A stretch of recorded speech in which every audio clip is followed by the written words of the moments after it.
Hi, 7th and James students. I'm joining you from the sanctuary today as Stephen's allowing me to record. I wanted to open by telling you a story about a guy at a barber shop. A kid walks in and the barber says to one of his customers, "Watch this kid never learns." And he offered the kid either $1 or 2 quarters. And the kid took the 2 quarters, which is a little strange because that's only worth 50 cents. The customer was out and about and saw the kid out by the 7-Eleven later that day drinking a soda and said, "Hey kid, can I ask you something? Why did you choose the 2 quarters instead of the dollar?" The kid said to the man, "Well, the day that I choose the dollar is the day the game ends." So who was actually smarter there? Well, we might say the kid. I mean, after all, they figured out what the game was and outmaneuvered the barber. But who is wiser? What is wisdom? Is it just outmaneuvering someone, being smarter than them, or is it something else? Well, the text that we have today is Proverbs 14. And Proverbs is a book all about wisdom. It's all about exactly what it means to live a wise life after God. So in chapter 14, verses 29 through 32, will you read with me? "Whoever is patient has great understanding, but one who is quick-tempered displays folly. A heart at peace gives life to the body, but envy rots the bones. Whoever oppresses the poor shows contempt for their maker, but whoever is kind to the needy honors God. When calamity comes, the wicked are brought down, but even in death, the righteous seek refuge in God." What we have here at the beginning is something we see all throughout Proverbs, that creation, God's act of creating, is connected with wisdom. It's almost as if wisdom is threaded, embedded, seamed into the universe because of God's creation. Now, this whole beginning part of the book in Proverbs is a little bit different from the rest. If we read Proverbs, we might think of it as like fortune cookies. You just break them open, there's a little slip of paper, and it has a proverb on it. And it's completely disconnected from all the other Proverbs. But actually, the book of Proverbs is ordered in a specific way that's meant to make sense. And here, after telling the reader why they should live the life of wisdom, why they should seek after God's wisdom, we get to the consequences of either choosing wisdom or rejecting it. And those consequences are life and death. What we learn in this passage is that the wise and righteous are patient, seek the good of the poor, and rest in God always. The wise and righteous are patient. Whoever is patient has great understanding. One who is quick-tempered displays folly. A heart at peace gives life to the body, but envy rots the bones. Patience isn't just calm lack of concern. The word used here is actually kind of having a calm face or a long face. Now in English, a long face means that you're sad, but in Hebrew, a long face means that you're calm. This word is used 4 other times in Proverbs, but in every other book of the Old Testament, this word is only attributed to God. Only God is long-faced, is patient in this way. It means to not let your emotions control you. You know, when we say we're passionate about something, it means we're really interested in it. It means that we are fascinated by it and motivated by it. And that's similar, but a little different than what passions are here. Passions are emotions that control you, and not in good ways. It's not just your passion for medicine or your passion for mathematics or rock and roll.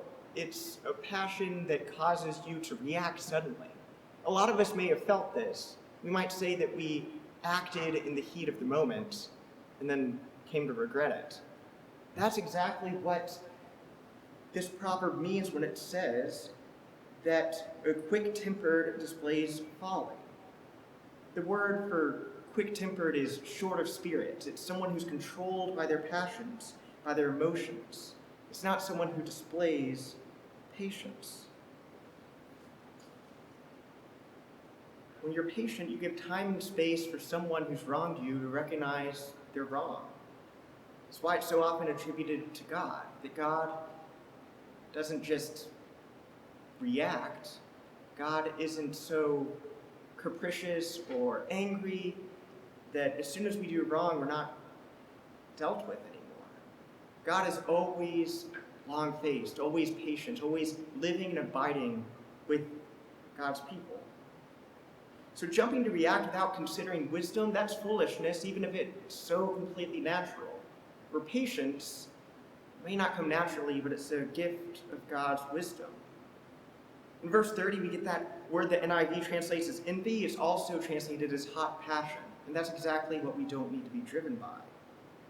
The wise and righteous are patient, seek the good of the poor, and rest in God always. We're in the midst of having to be patient.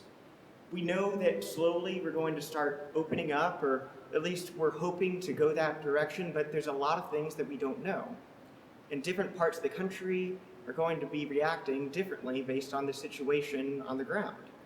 In fact, while we're all trying to follow the rules, as we should, your family might decide to do something slightly different than your friend's family.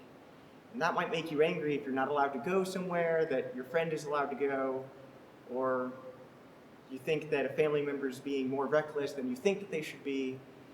It's going to be hard to be patient, to listen, to understand, as we're learning more every day about exactly what this sickness is and what's the best way to keep us all safe. Discerning what is best is just going to take time and patience. It's not rushing out without considering and reacting, but it's also not panicking. That's important to keep in mind. The wise and righteous also seek the good of the poor. Whoever oppresses the poor shows contempt for their maker, verse 31 says. But whoever is kind to the needy honors God. So this might at first seem like it doesn't quite follow from the last. I mean, what does passion have to do with oppressing the poor? But what God creates shows God's power and majesty and wonder, and God created you and me, the rich and the poor, those who have so many things and those who seem to have hardly at all. And when we're unkind to the poor, we're not showing honor to God. They're connected. So when we show contempt to those who are struggling, we're showing contempt to God. You may have seen some before and after pictures, especially in the past month or two, where there's crowds in the city street in one and then they're empty in the other. Where there's a famous monument which usually has hundreds and thousands of visitors and now there's nothing. And you may have noticed in the after pictures, you notice things that you've never seen before. A crack in the sidewalk, where paths have been worn from where people have walked. Paint that's chipped, or signs that you've never seen, even though you've seen that famous location over and over again. The same is happening in our society. Last November, we learned from a Waco Tribune Herald report that what side of Highway 6 you live on can change your life expectancy by 15 years. That people in East Waco, largely Latino or African American, have a life expectancy 15 years fewer than those on the other side of the highway.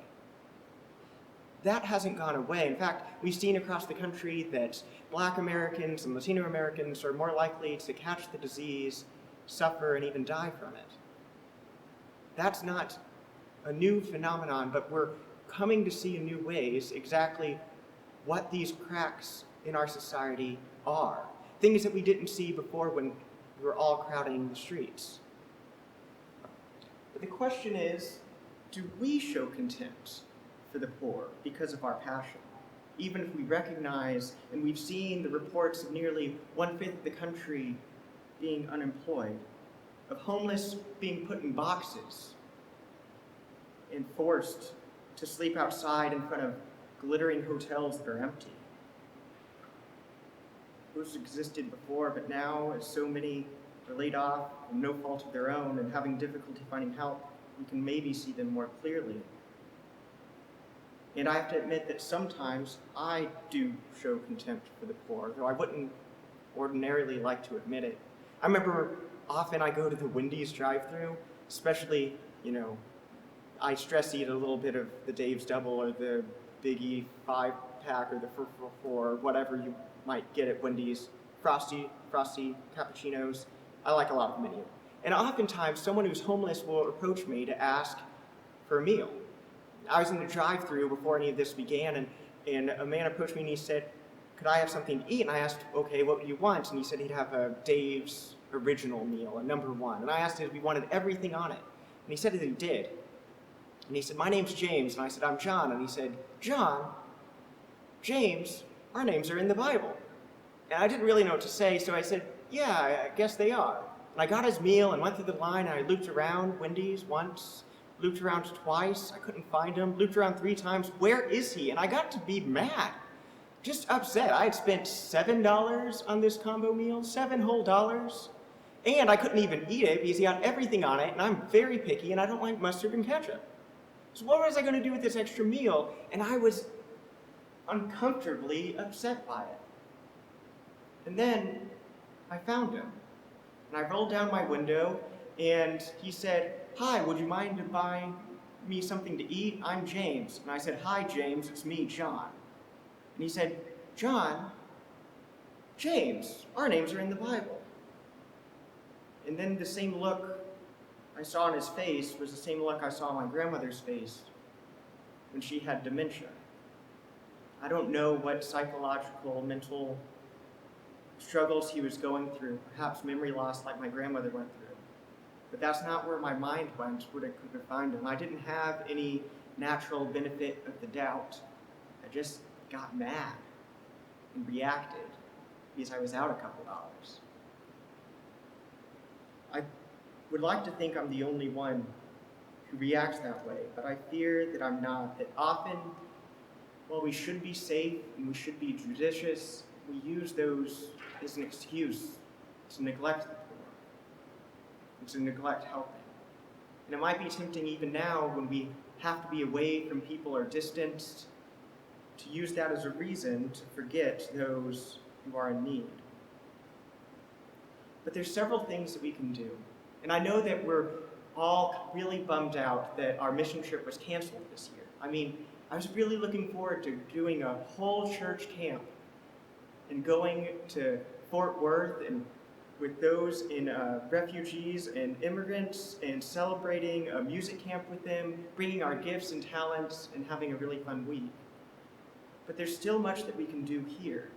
I just heard this week from Matt that the Missions Council is gathering all sorts of resources about needs in the community. Salvation Army is looking for families who are already together, who can serve together.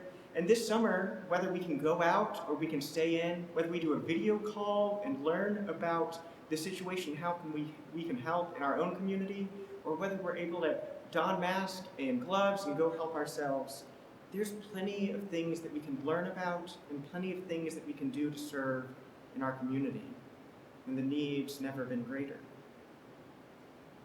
Finally, the wise and righteous rest in God always. In verse 32 we read, when calamity comes, the wicked are brought down, but even in death the righteous seek refuge in God. Notice that calamity comes to both the wicked and the righteous.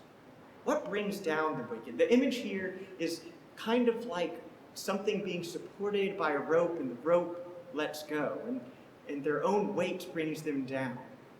That's the image of what happens to their wicked, that their own evil brings them down, that we can be our own worst enemy.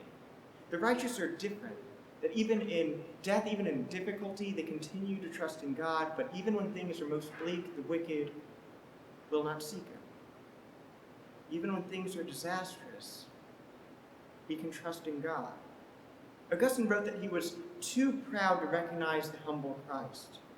And perhaps, sometimes, we're the same.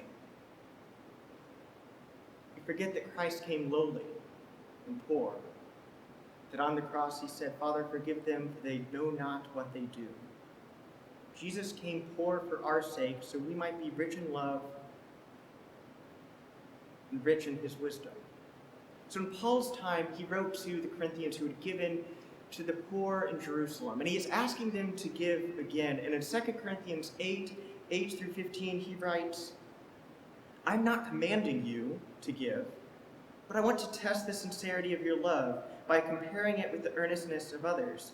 For you know the grace of our Lord Jesus Christ, that though he was rich, yet for your sake he became poor, so that through his poverty you might become rich. And here is my judgment about what is best for you in this matter. Last year you were the first not only to give, but have the desire to give. Now finish the work so that your eager willingness to do it may be matched by your completion of it, according to your means. For if the willingness is there, the gift is acceptable according to what one has, not according to what one does not have. Our desire is not that others might be relieved while you are hard-pressed, but that there might be equality. At the present time, your plenty will supply what they need, so in turn their plenty will supply what you need. The goal is equality. As it is written, the one who has gathered much did not have too much. The one who has gathered little did not have too little. We give out of love, not obligation. We give out a desire to meet Christ who meets us in the poor and help us realize our own poverty. We give to honor God, who created us all and saves us all and leads us all.